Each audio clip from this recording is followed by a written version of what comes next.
video. Today we are going to put the old spotlight on the band Blondie. Ever heard of them? Ever heard of them? I'll give you a minute. You can go search for them, do a little Google search, see about Blondie. Yeah, they're pretty popular, right?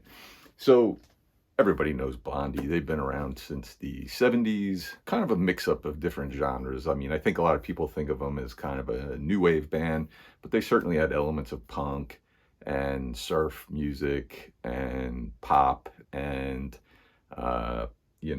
like almost like 60s girl group kind of sound to them. But really talented band. Now, I was not a fan of Blondie. I didn't own any of the records or anything like that growing up. I think, especially in the early 80s, we thought of Blondie as, the four-letter word, disco with five-letter. What the hell am I talking about? But, back then, disco was not cool for most people. And I think because of some of their singles and popularity, people kind of lumped Blondie in with that sort of sound. Obviously, Debbie Harry is, a beautiful specimen of a human being, but notwithstanding, their music never really interested me. The one thing I do remember in the early 80s is Blondie was always on these like cheap compilations that would come out by the record label K-Tel. They would have all these different, I guess they're similar to those now music comps that have been coming out for years, but K-Tel was like the forerunner of those. But Blondie was when you see the TV commercials for those records, Blondie was always on there. That's one of the things I remember about Blondie.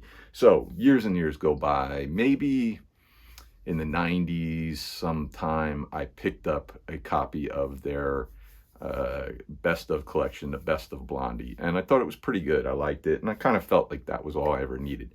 And then Chrysalis reissued their catalog with a bunch of bonus tracks and everything, and they just did a really phenomenal job on that. And I started picking up those studio records and really liked them. And I'm getting a little ahead of myself. So let's start off. 1976, we get their debut, just called Blondie.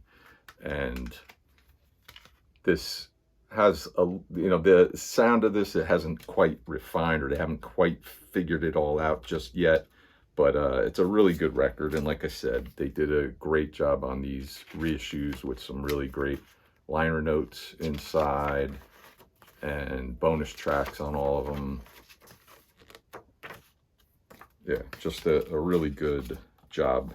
Almost, it's not done by Rhino, but it almost reminds me of the way Rhino handles their reissues. Just a really phenomenal job. The tracks on this one that I like are Ex-Offender, In the Flesh, In the Sun, Ripper to Shreds, Rifle Range, The Attack of the Giant Ants, and Out in the Streets and Platinum Blonde are two of the bonus tracks that I really like on there. But that's their debut, Blondie.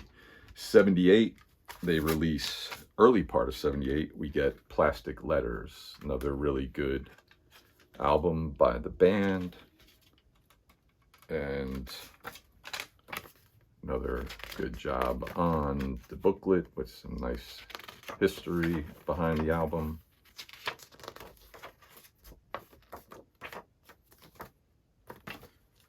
And on this one, tracks that I like on here are Denise, Bermuda Triangle Blues, I've Always Been Touched by Your Presence, Dear, I'm on E, I Didn't Have the Nerve to Say No, Love at the Pier, and Detroit 442. And then the bonus tracks on here, a couple of unreleased tracks. Once I Had a Love, a 1975 version of Heart of Glass, what would become Heart of Glass. And then a live track. But yeah, that's Plastic Letters, really good one. Then later in 78 comes what I think of as their sort of masterpiece. And this is Parallel Lines. Now, what I was starting to get to before, and I kind of stopped myself, was after I had that Best of Blondie album, that was all I had for years and years. And then in the 2000s, I went and saw them live, and they were playing Parallel Lines from start to finish, and then some hits. You know how bands do that these days a lot after they completed the album.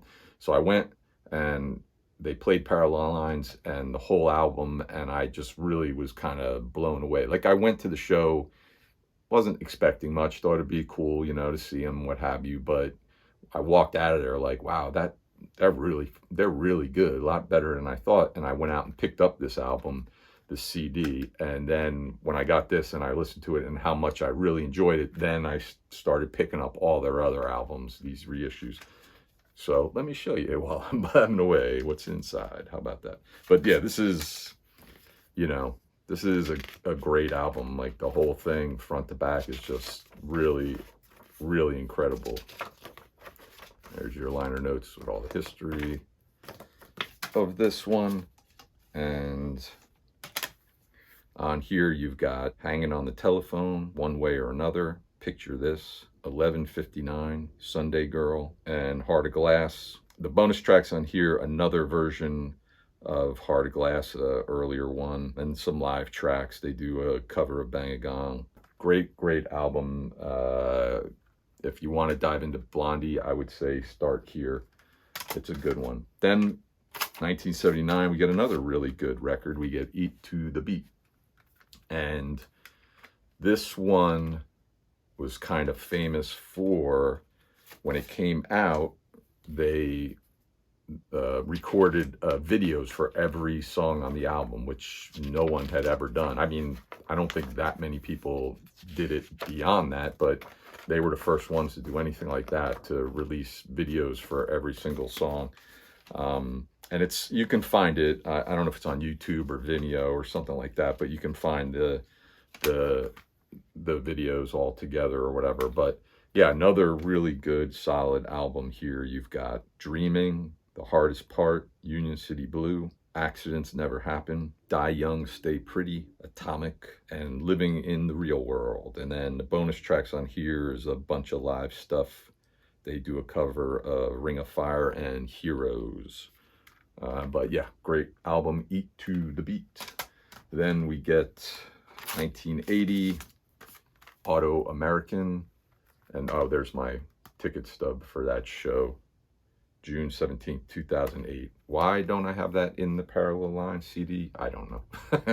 But yeah, another really good record. I feel like when people like rank the Blondie albums, I feel like this one is maybe one of the ones that people kind of put near the bottom. I don't really know. I like it. I think it's a good one. I mean, all their records are pretty solid.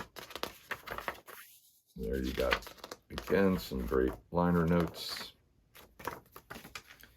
And the tracks on here that I like are Live It Up, The Tide Is High, Angels on the Balcony, Go Through It, Do the Dark, Rapture, T-Birds, Walk Like Me. And then the bonus tracks, you have a song called Susie and Jeffrey that's really good. And then there's a long version of Call Me. Everybody knows Call Me, a big hit, which wasn't on any of their studio albums. That was on a soundtrack for a movie, but the long version's on here.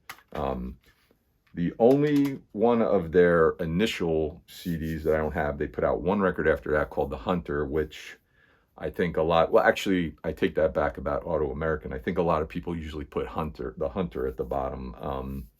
I don't have that one, but I don't know. I've thought about picking it up, but it just hasn't, you know, crossed my path while I've been out at record stores and what have you. But I do know one or two songs from that album that I think are okay, but from everything I've heard for it, that album is kind of a bit of a mess.